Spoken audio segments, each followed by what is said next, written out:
aspects and various angles of the personality. Almighty Allah has given the man biological aspect in his personality.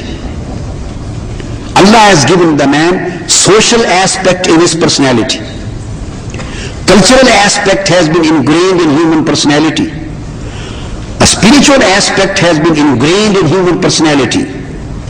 Psychological aspect has been ingrained in his personality.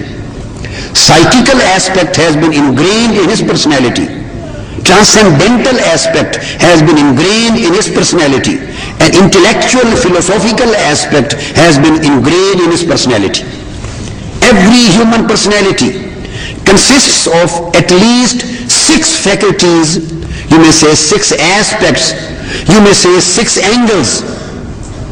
So this 6 dimensions, this multi-dimensional personality as a unit has been created on these faculties, and Almighty Allah, according to Islam, has created a balance between all these faculties. Any kind of imbalance in these faculties, any kind of extremistic development in any of these faculties or dimensions, any kind of disregarding of one aspect and concentrating highly on the other one has been regarded un-Islamic. So Islam has recommended, Islam has commanded us to fulfill all of these 8 kind of needs and requirements in human personality in order to make the human personality a balanced personality, tolerant personality. And this balance and tolerance in human personality has been declared to be Islamic discipline.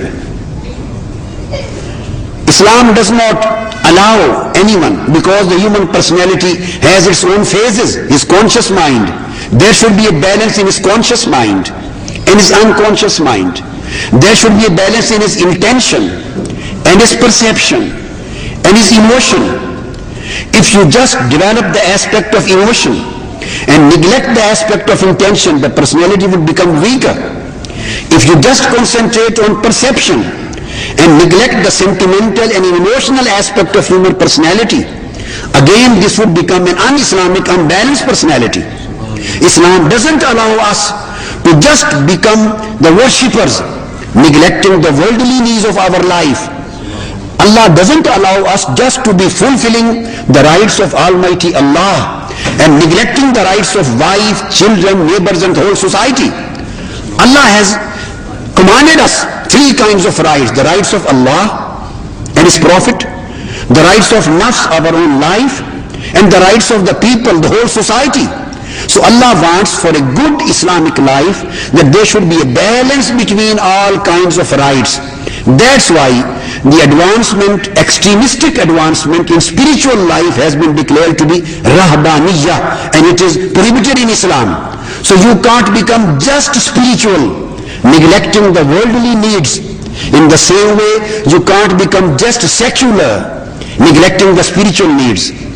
So this is the beautiful balance which Almighty Allah wants us to create, to maintain, to protect and promote in our personal lives.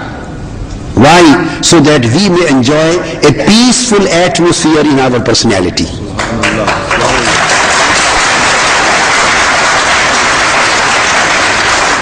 We may enjoy, so that we may enjoy the beauty of tolerance in our faculties, so that we may enjoy the beauty of balance in our faculties, so that if you are working with those who are just secular, he should feel that this Muslim preacher possesses the secular beauty.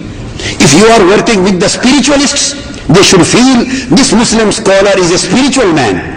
If you are working with the youth who are going to the play fields, you should play with them. Holy Prophet used to go to play fields. He used to hold tournaments. Holy Prophet used to hold the games, and he used to give the gifts. And for those who came first, second and third, he himself, he did swimming, he did riding, he did lifting of weights. All these sports sports were developed in Holy Prophet ﷺ time. Why? So that the human personality should also develop on the physical aspect of the life. So this has been done just to create a peaceful environment in our inner self.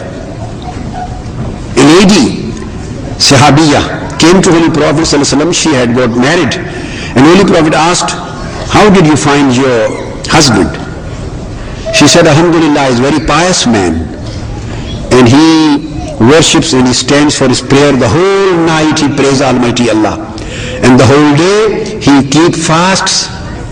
So pious man, it is Allah's blessing. He gave me such a good pious husband.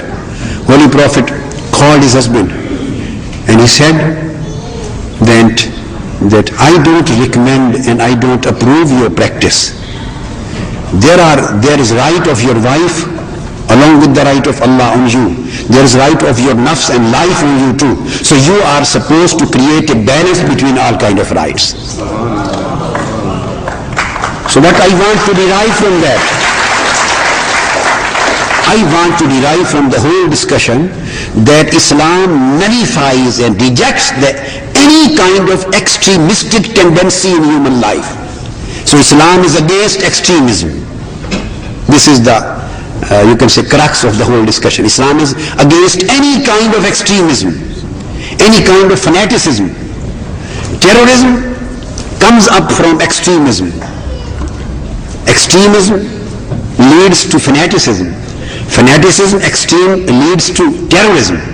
So if Islam doesn't allow extremism in your life, how would any kind of terrorism find place in the teachings of Islam?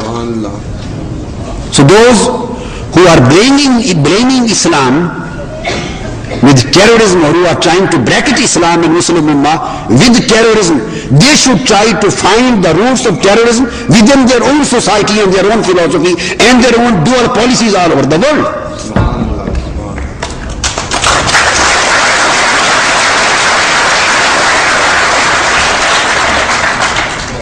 And if, for example, there are some extremistic people in the Muslim world, in the same way there are extremistic, fanatic and terrorist people in the Western world too.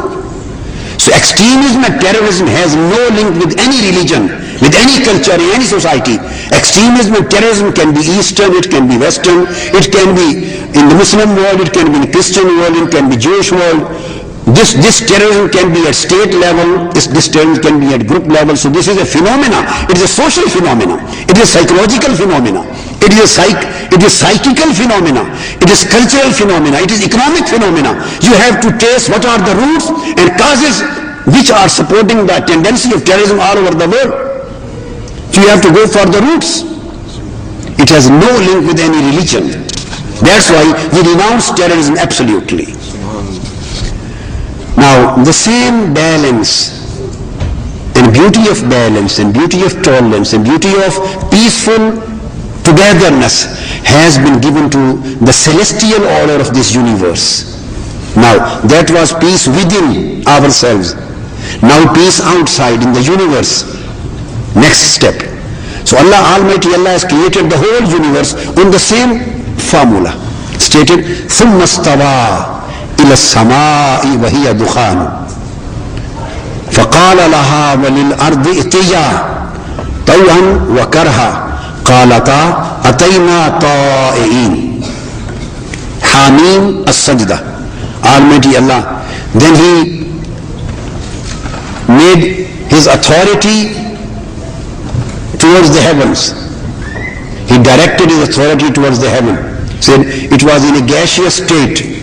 And then He said to the heavens, the gaseous state and the earth, that you should work together in a peaceful, tolerant and cooperative atmosphere. Allah said to heavens and earth.